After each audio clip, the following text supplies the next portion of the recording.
Pastor Dari Ferreira, quem foi Dari Ferreira em Corumbá do Goiás? Muito bem. Como você já disse, em 6 de fevereiro de 1960, mais precisamente na fazenda Isidório, município de Corumbá de Goiás, foi onde eu nasci. Então, meu pai era proprietário de uma chácara, vivia lá, e eu sou o terceiro de 11 irmãos. A família é grande, viu? É grande. Meu pai Claro. teve 11 filhos, teve mais 2, minha mãe teve mais 2, mas já recém-nascido não sobreviveu. Então eu sou o terceiro. E nascemos lá nessa fazenda Isidório, município de Corumbá de Goiás. Claro, fui registrado em Corumbá. Corumbá é uma cidadezinha lá no interior de Goiás, fica próximo de Anápolis, que é a segunda cidade, maior cidade do estado, que fica próximo de Goiânia, que é a capital, né? Então, nosso meio de convivência foi ali naquela região. E eu cresci até os 13 anos nessa região de Fazenda Isidório, município de Corumbá de Goiás.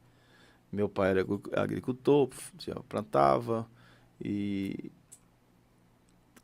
cuidava da família ali. E um certo dia ele disse, vai ser o último ano que nós vamos plantar, nós vamos colher e vamos para a cidade. E nós não fomos para Corumbá. Então nós fomos para Abadiânia de Goiás. Abadiânia era uma cidade mais promissora, às margens da BR que cortava a Belém, Brasília. Então fica próximo de Brasília, 90 quilômetros de Brasília, próximo de Anápolis, próximo de Goiânia. E um triângulo. Exatamente. Então, uma cidade bem pequena, mas bem próxima. E então nós mudamos para lá.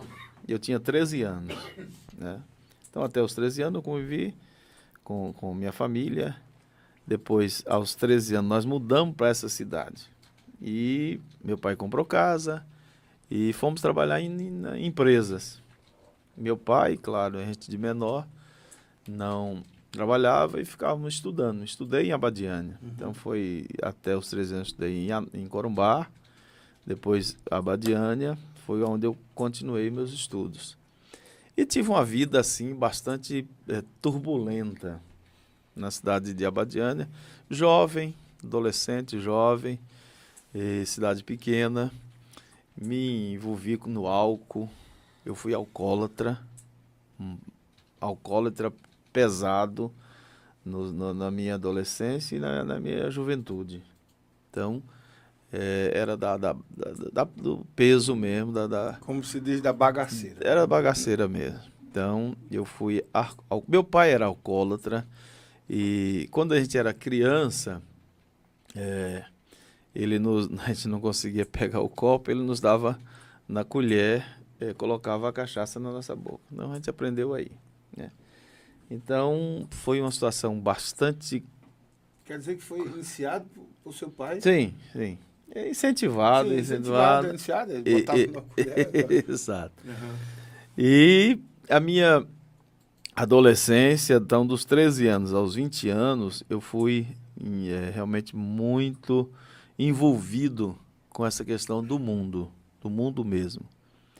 E eu bebia tanto que a cachaça em si não me embriagava. Eu tomava o álcool. Lá no Goiás tem um álcool chamado Velho Barreiro, um vidro comprido assim, bem grande, que você risca o fósforo e já pega fogo.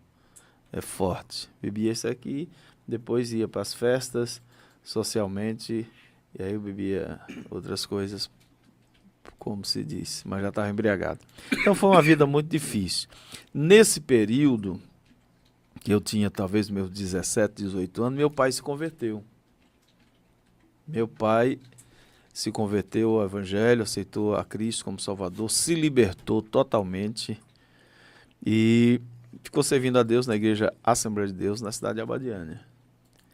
E ele agora evangelizava a gente, pregava pra gente, pregava a palavra, e eu não queria de maneira alguma ouvir a palavra de Deus. Nunca quis naquela época. E chegou o momento de os irmãos ir visitar meu pai. E eu já, muitas vezes, eles entravam pela porta da frente, eu saía pelos fundos e pulava o muro para ir para a rua, para não ver crente. Eu não gostava de crente. E nessa luta, meu pai orando, sempre orando, orando. Jesus vai libertar. Toda vez que está, Jesus vai salvar. Jesus vai salvar. E ele perseverou, mesmo a gente longe, mas ele perseverou orando. Até porque, de uma certa forma, pastor, acho que deveria ser um peso muito grande para ele. Agora convertido, conhecendo a verdade, e tem uma certa lembrança de Sim. que, de uma certa forma, ele influenciou muito. Claro, Nessa, claro, sem dúvida. Nós somos, né, criados sem conhecer a verdade. Então, é uma situação complicada. Meu pai não conhecia. Meu pai é mineiro, do estado de Minas Gerais. Ele foi de Minas para Goiás. Claro, conheceu minha mãe, se casou e construiu a sua família. Lá. Exatamente. Então, ele orando, trabalhar na empresa. Depois, nos meus 17 anos, nós começamos, eu e meus irmãos, começamos também a trabalhar numa empresa ali, na BR, né? Que cortava a cidade. Então, minha vida foi essa. Até os 20 anos.